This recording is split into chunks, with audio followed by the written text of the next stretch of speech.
may be here for the first time. Some of you may have come back from last week. We're changing it up just a little bit this fall. We're putting pads and pens on the table because, one, we want you to take notes, of course. Some of you think that way, and some of you may want to pass a note to your neighbor when you're bored or draw. That's okay too. But we also want you to write questions. It's hard to ask questions in a big room like this. It's hard to ask questions from the back and here and all that stuff. So if you have a question at the end of the session, you can put it in the basket. Janelle also said that's a basket from Haiti that our diocese is actually, they're selling arts and crafts from Haiti, and that little basket is priced at $30. So if you want to take that home and leave the questions on the stage, right? But we also want you to know that it doesn't cost you $30 to ask a question. All right, so it's all good for all right. But I did have a couple of questions from last week, so I want to go over these really quickly before we begin. First of all, I mentioned, and I told the story of the murder of Stephan outside the city walls of Jerusalem and how it changed a man named Paulus forever. And that sets us up for the world of Paul. I'll mention some more about that in a moment. But what I mentioned was that Stephan was hauled before the council in Jerusalem because he enraged the members of his local synagogue. And someone asked the question, what's the deal with the synagogue in Jerusalem if you had the temple? Now, that's a very, very good question because I've said to you before that in the small towns around Judea and Galilee and such, there are always synagogues. Those were not the same function as the temple per se. Those were places where the Torah was studied. The temple is a place where God lived. It wasn't merely the big church in Jerusalem, but really the place where they believed God lived. There were still synagogues in Jerusalem. As a matter of fact, at the time of the destruction of Jerusalem, at the end of the first century by the Romans, there were hundreds of synagogues, even in the city of Jerusalem itself, for the simple reason that you could only sacrifice in the temple. You could pray anywhere.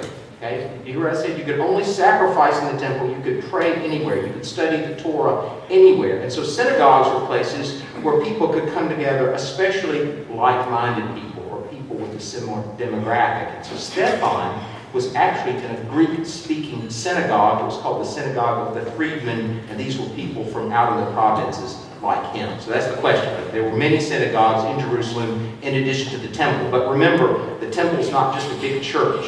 It's the place where they believe that God himself dwells. Someone else asked me a question about Paul's name, Paulus.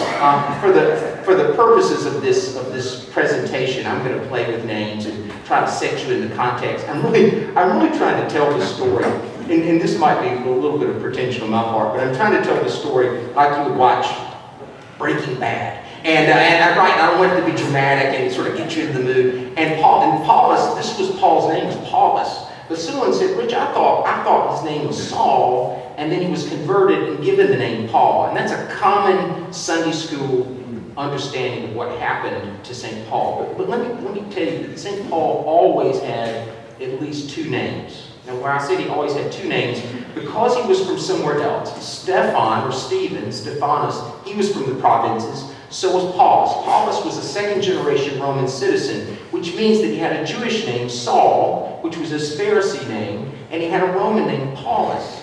And he may have had more, well, he did have more names than that, we just don't know them. You see, Roman citizens had three names. They had a praenomen, and a nomen, and a cognomen. And the cognomen is Paulus's last name. We don't know his praenomen and his nomen, which would be his family name. But there's tantalizing evidence to say that if we knew that, we would confirm that the word Paulus means small. So he was a small man, small of stature, and which makes the largeness, of course, of his message and the eloquence, or his own self-professed lack of eloquence, as he spreads the gospel, even more powerful. But just know that when I say that Paulus was a Pharisee, yes, that was his name. But when you read the book of Acts, mysteriously, the writer of Acts, we believe that it's Luke. We believe that Luke and Acts that Acts is a sequel of Luke.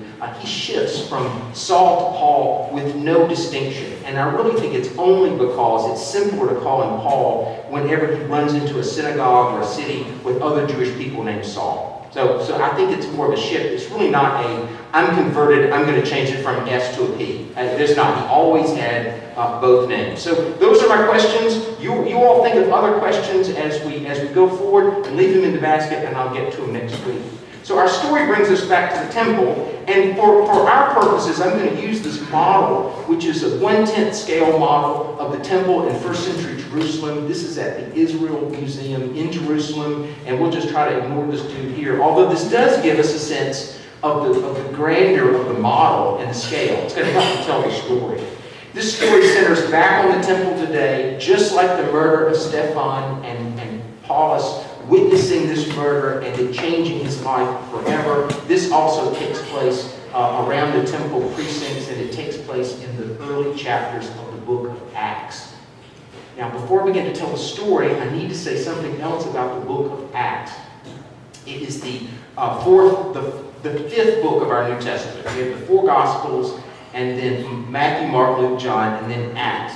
And it's a shame that John is in between Luke and Acts, because Acts is actually a sequel to the Gospel of Luke. You can see many, many connecting threads and a continuation of the story, especially the way that Acts begins. But the way that I like to think about Acts is it's an eloquently told sequel. It's a lot like Godfather 2. And remember, Godfather 2 won an Academy Award. So sequels sometimes sometimes they're better than the original. No, Acts is a sequel to the Gospel, and I tell you this because like the Gospel of Luke, Acts is elegantly written, and it's written with a purpose in mind. It's not merely newspaper reporting, but actually it's a genre. Now, in Jesus' time, in the first century world, in the world of Paul, there were different genres of writing, and Acts would be one of these. And what I mean by that is to say, it's even hard to say Acts. A-C-T-S. Acts is a genre. There would be other writings that would be familiar to first century people called books of Acts. The Acts of Hercules, okay? Or the Acts of a general, or the Acts of an army, or the Acts of a king, okay? And so the book of Acts is a genre, and what makes it so cool is that these are acts of ordinary people. These are acts of people for whom history would ordinarily forget, who would not be important. Okay, so even within the title itself, there is a surprise. And so the story that I'm going to tell you today happens like the story that I told you last week. Happens in the early chapters of the book of Acts, and it centers on the temple, and it centers on heroism before the council, the Jewish group of leaders who actually killed Jesus only a year before. Now, I told you about the book of Acts. Before I get started, I also need to say something about the council, because I didn't do this last week. What's the deal with the council? You know, like, who are these guys, and why did they kill Jesus, and who are they? Well, I want to answer that question so that you can appreciate the drama and the heroism of the story that I'm about to tell you. Now again, this is almost too long to tell, but it needs to be told. 5 centuries before this, 5 centuries before this was built, 5 centuries before Jesus, people who had been in exile in Babylon were allowed to return. When the Babylonian king, he had overrun Jerusalem and taken the best and brightest away to a foreign land. When he had been overrun by Cyrus of Persia, Cyrus of Persia was a much more enlightened despot than the Babylonian king. He was a much more enlightened ruler, and he preferred a home rule. As long as the taxes were paid and nobody was fussing, he preferred for people to rule their own lands. And so he allowed the children of Israel to return. Now, last week we talked about this. Many didn't. By the time of Jesus, there were 6 million Jewish people living in the provinces, okay? And these are the heirs of those who didn't return. But for those who did, they allowed them to return. And the book of Nehemiah in your Old Testament is about that return. Nehemiah was allowed to be the Judean governor. So they could have a governor of the region who might be Hebrew or might not. But Nehemiah was a Hebrew governor. And then within the city of Jerusalem itself, they had a temple council, where Jerusalem and the temple became a temple state, not unlike Vatican City today. So the temple council, okay, these guys are in charge of the temple precincts. They're in charge of all the money, all the temple tax that runs through there for the worship of every Hebrew who wants to worship God must travel to Jerusalem and pay the money to make the sacrifices. It's huge business, it's big power, and they hung on to it, and they're not going to let go. Am I making sense now? These council guys, okay, have an important position that they're not going to refuse. Now, they were so adamant about holding this position that through the centuries they had to make different deals with different rulers. And so when we get to the time of Jesus and Paulus, the ruler is the emperor in Rome. Now, when Jesus was born, they had a ruler, a Judean king. He was actually Idumean, he wasn't even Hebrew, but he called himself Herod the Great, King of the Jews. Oh, and friend of the Romans. That was the rest of his title. Okay, King of the Jews, friend of the Romans. And he was a master of architecture. And he took the temple, which was impressive, but not all that fancy, and he built something almost along, for you history majors out there, almost along of the scale of an Adolf Hitler, who knew the power of architecture to inspire. Think Nuremberg here, okay? Think the stadiums of not only ancient Rome, but think of the stadiums of 1930s Germany here. He had a way of building things that were built to inspire, not only secure his own power, but also to please his rulers. He was a client king. And so Herod the Great died after 40 years of rule, and after finishing this great temple. But you can see within the temple itself, you can see an accommodation, because attached to the temple is the Antonia Fortress, this four-towered structure here, which held a Roman garrison, in which Roman soldiers could enter any time into the temple courtyard and quell any sedition. They weren't going to let Herod build something like this without something like this. And within, archaeologists are not sure where, but within this temple courtyard, leading from the Antonia Fortress into the courtyard, you walk under the Roman eagle, just so you know who's in charge. Now, appreciate the irony of this for a minute, because this is the place where they believe God lived. Okay, they believe that God dwelt in this box, but Rome lived here. Okay, and so with the power of council, firmly in place, everybody knew who was really in charge. It was really Rome. Now, Herod was able to keep a lid on it, but he died around the year 6 when Jesus was a little boy. And as Jesus grew, there grew a Hebrew movement called the Zealots. Now, we hear some of this in the Gospels. One of Jesus' disciples was called Simon the Zealot. And so there were groups of people. Barabbas, we believe, was a zealot, the man who was released on the day that Jesus was arrested and condemned to die. And the zealots believed that paying taxes to Rome was a sin and an abomination before the Lord.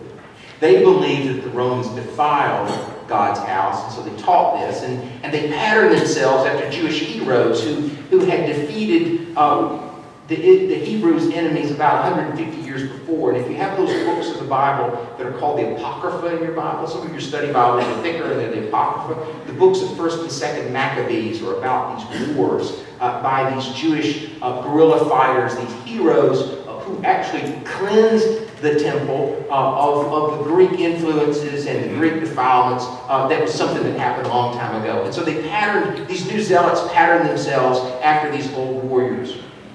I want to remind you why Jesus died.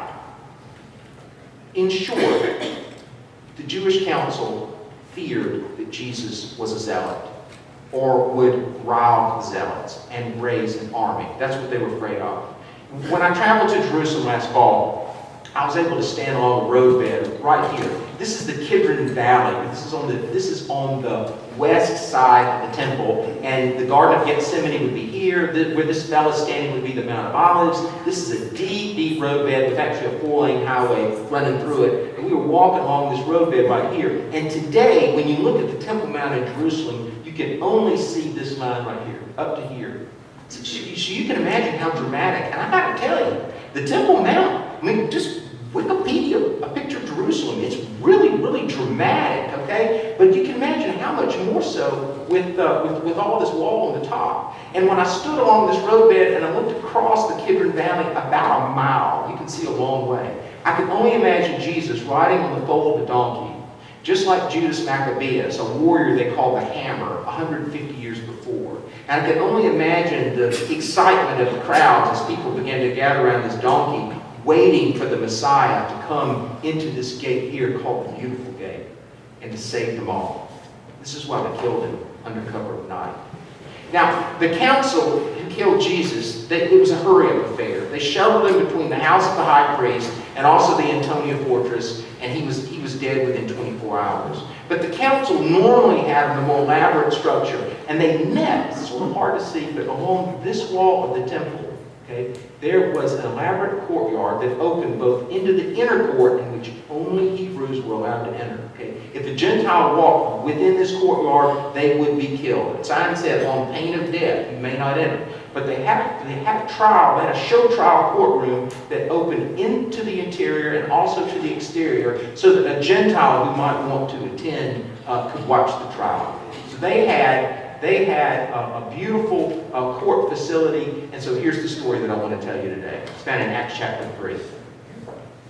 Peter and John, friends of Jesus, fishermen from Galilee, former disciples, men who watched their beloved Jesus die on Skull Hill, which is just right outside the wall, right over here on the other side of the Antonia Fortress, easily within eyeshot of the Temple Mount. Okay? They're walking into this gate one day called the Beautiful Gate, and there is a crippled man. He's been there for years, his whole life. People would take him out there and sit him next to the steps, and he would beg for alms, beg for money, so that worshipers walking in the Beautiful Gate might have pity on him and give him maybe a little of their temple tax or a little coin or something like that. In Acts chapter 3, we're told that Peter looked intently at the man, and he said, "Take my hand." He said, "Well, I don't have silver or gold to give you, but what I have to give you, I give in the name of Jesus Christ of Nazareth, the man who was killed on Skull Hill just a year before. Stand up and walk." And walks. And they walk together into Solomon's portico, which is on this wall, okay, this particular western wall of the Temple Mount. We can't see it, but it's a matching colonnade on the other side. They stand under here, and people are standing because they know this guy. They know this guy is a cripple. They know this guy couldn't walk, and they also know that Peter did something. And Peter says very heroically, this man was not healed because of my piety or any power of mine, but in the name of the man whom was killed by you, meaning you crowds, and by the council on Skull Hill a year ago. Well, with that, he's arrested by the temple police. They can't stand this kind of sedition. Remember, these council guys are very stingy about their power. They're very concerned about who they are, and remember the money that's running through this place and the responsibility that these council guys have. So they haul Peter and John before the court, and they accuse him. And once again, like Stephan last week, Peter is on trial for his life. And this is what he says in the 4th chapter of Acts. Then Peter, filled with the Holy Spirit, said to them, "Rulers of the people and elders, if we are questioned today because of a good deed done to someone who was sick, and are asked how this man has been healed, let it be known to all of you and to all of the people of Israel that this man standing before you is in good health by the name of Jesus Christ of Nazareth, whom you crucified, whom God raised from the dead. This Jesus is the stone that was rejected by you, the builders. It has become the cornerstone. There is salvation in no one else, for there is no other name in heaven given among mortals by which we must be saved." They developed that. I mean, they've got the crowd behind them. They've got the healed man. Peter is brave and he's eloquent, and they stand down. If we only had this story, it would be amazing. The heroism of Peter, the healing of the man, the speech before the council. If we only had this. But we have more. Remember, Acts is a sequel to Luke. And so if we only just remember just a moment, then we can remember. Let me go back. We can remember another story. This is a picture of the Garden of Gethsemane. There's something that I want to tell you about the Garden of Gethsemane. If you've ever been there, it's the saddest place on earth. There's an energy there. It probably comes from the fact that these trees, this is going to blow your mind, but these trees are the same trees You would have said they're the same trees. Trees have memory.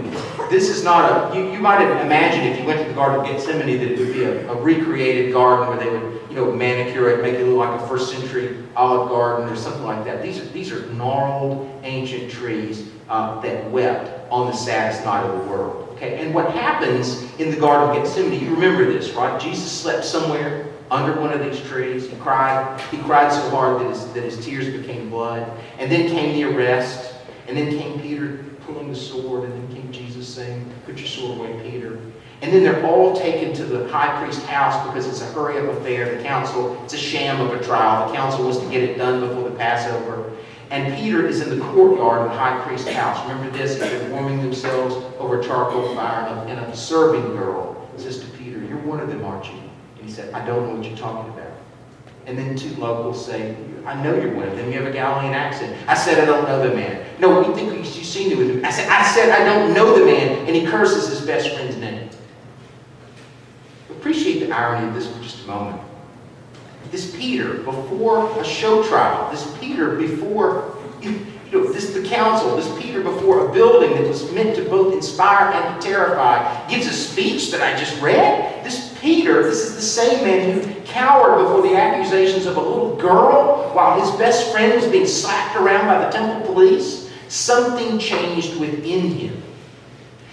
My favorite verse of the Bible is Mark 16:7.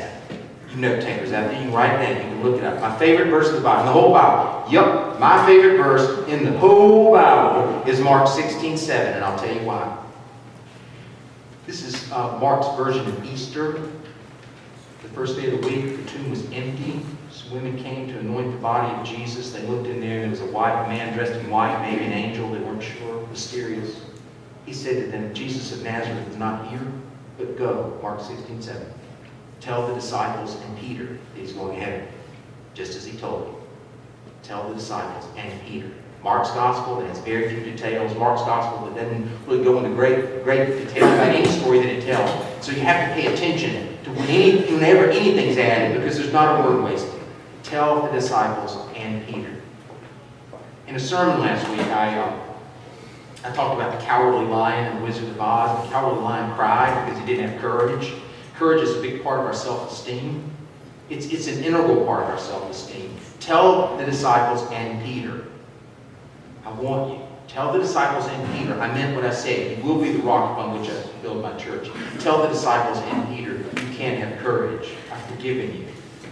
Tell the disciples and Peter, you can understand the power of grace. Now, if we only had this story, it would be enough, right? It would be enough to set us on fire and change the world. If we only had this story, we could understand that nobody gets left behind. But there's still more to the story. I want to take you to a house in Jaffa. I'll give you a little bit of geography. Jaffa is a town just south of Tel Aviv. It's on the Mediterranean Sea. The ocean is lovely there.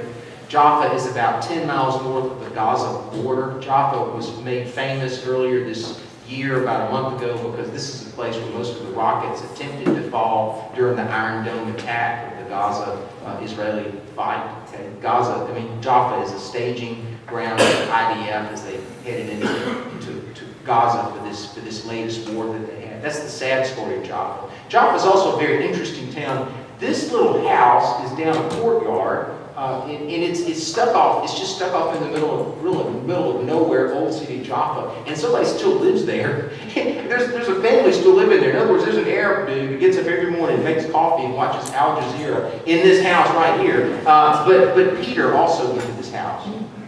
This is a house of a man named Simon the Tanner. Now, if any of you want to go with me to the Middle East, go to the Holy Land especially, you're going to go to places where it's just good enough to get close. Like, I can't tell you exactly the tree Jesus touched in the Garden of Gethsemane, but that's pretty close. I can take you to the Sea of Galilee, and we're not certain that it was actually the beach, but it's pretty close. And then you'll see shrines that really weren't close at all, but people are, visiting and taking pictures and leaving their money.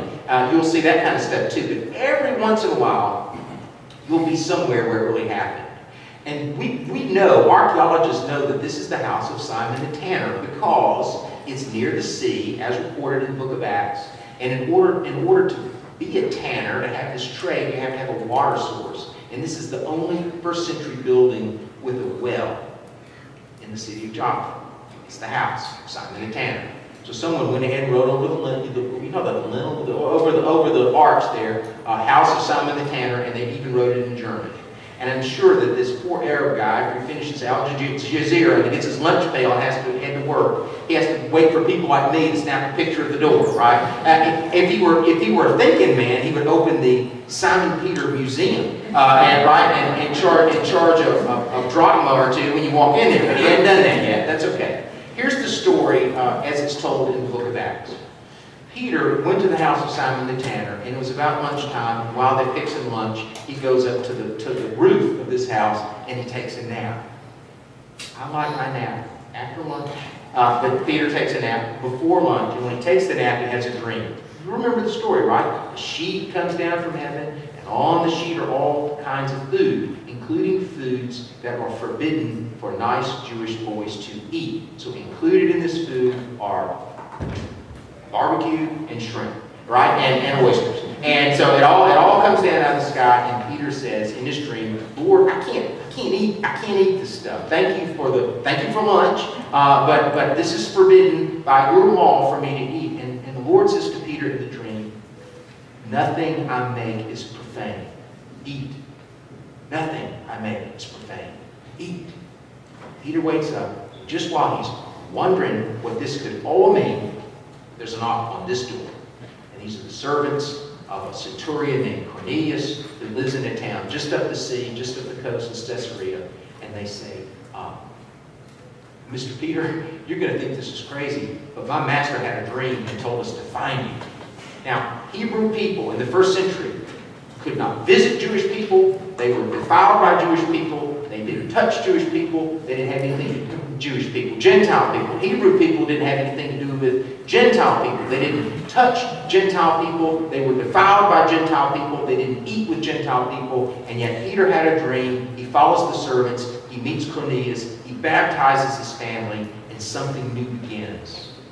Something new begins. Tell the disciples and Peter that he's gone ahead of you. He needs Peter to begin a movement. It's the same thing that happened to Paulus when he watched Stephanus die. He watched something that looked like freedom, right? And he began to tell the world. He watched something that looked like grace, and he began to tell the world. Peter here has a dream. Nothing I make is profane. And so he goes and he meets a new friend, Cornelius, a Roman centurion, and the movement begins. I like to say, and it's no stretch to say this, is that the reason why you and I are here this morning is what happened in front of that little door right there in the city of Joppa. It all started with a dream. Now, you know I like to think in analogies, so I want to show you a movie clip because it really illustrates to me what was dawning on the people of that time. You'll all recognize it. It's from The Shawshank Redemption, and this is the scene where Andy Dufresne finds an album in the mail.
things are best left unsaid. I think they were singing about something so beautiful it can't be expressed in words, and makes your heart ache because of it. I tell you, those voices soared higher and farther than anybody in a great place dares to dream. It was like some beautiful bird flapped into our trapped little cage and made those walls dissolve away. And for the briefest of moments, every last man in Shawshank felt free. It pissed the warden off something awful. Open the door. Open it up! Dufresne, open this door! Turn that off!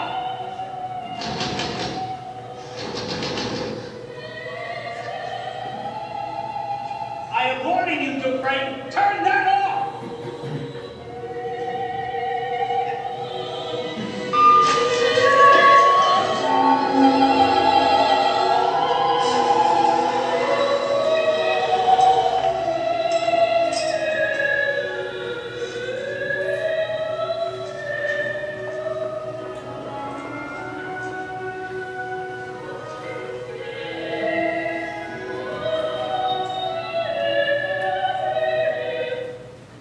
Well, Paulus could have written that. Get busy living or get busy dying. And what was happening in the world with Peter's dream and with Paulus and with others was grace. It was the beginning of a new idea. It was like Morgan Freeman said, it was like a bird flapping into the worlds and giving them beauty and a chance that they never had before. Tell the disciples and Peter that I'm going ahead of you, just as I said that the ancient world didn't understand this kind of forgiveness. It didn't understand this kind of kindness. It didn't understand this kind of equality. And maybe we don't today. Maybe St. Luke's exists because we're here for that message. We're here for that dream. We're here for that kind of community. Our story takes us back to the temple. For those of you who are new, I want to show you one little detail in this picture that absolutely blows me away. This is looking at the temple now from the west. Earlier we were here up on the balcony looking down. Now we're looking at our model. This is the outer wall of Jerusalem at the time of Jesus. This stuff was later, first century. So for your imaginations, I want you to imagine here, this is Skull Hill, Golgotha. This is the place where Jesus was crucified. And what I want to show you is the proximity between the cross and the temple. Them looking at each other. This is the place where taxes were paid and sacrifices were made. This is a place where a deal was struck with Rome. This is a place where power was secured and a council sat in a beautiful courtroom. This is a place where Jesus died and where he rose again and said, tell the disciples and Peter, I'm going ahead of you. Paulus cut his teeth here at the temple. He made a career here. He was a Pharisee here. He intended to spend his entire life and die here, probably, but instead he watched Stephanus die and he set off to change the world.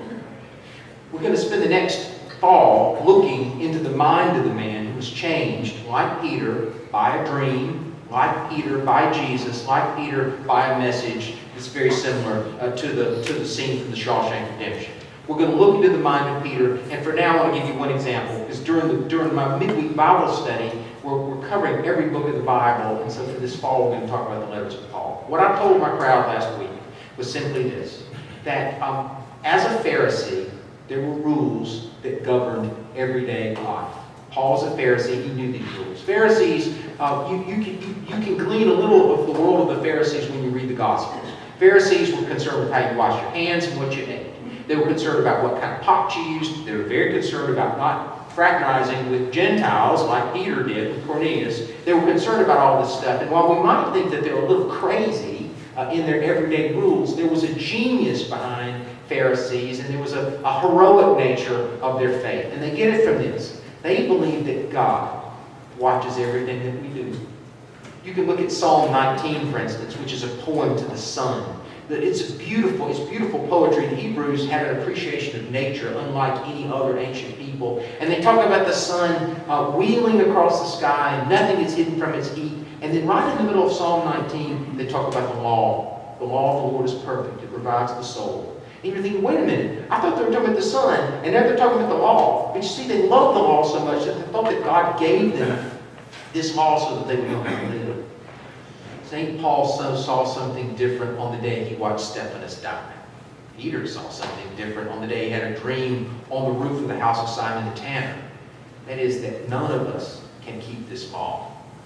None of us can keep this law. As beautiful as it is, it's an imperfect standard because none of us can keep it. So, St. Paul had a new ethic. He took the law and he tweaked it just a little. He knew that God cared about the affairs of human beings. He knew that God cared about what we did in the everyday, but he did it just a little differently. He remembered almost the spirit of Mark 16:7, tell the disciples and Peter that no one gets left behind. He knew that all of us have failed like Peter. He knew that all of us are broken. All of us have made terrible mistakes. All of us have fallen far short of what God wanted us to be, and yet he loved us anyway, and he gave us a new standard. So the story I told him last week was this. The Pharisees had a rule. In a world where meat was scarce. And as long as it's not pork, because if you're Jewish, you can't eat pork, but let's just say it's chicken.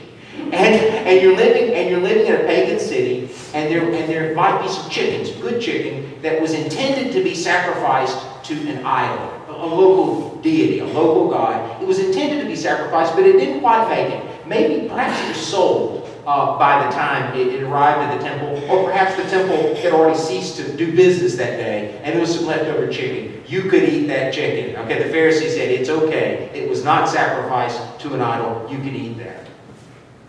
The Corinthian Christians, they even had a different take on it. They said, whether it's sacrificed or not, we can eat it because it's just chicken, right? No, whatever God created, it's fine, we're free. St. Paul has a different ethic. And this kind of passage wouldn't make sense if you didn't know the story behind it, if you were just opening 1 Corinthians.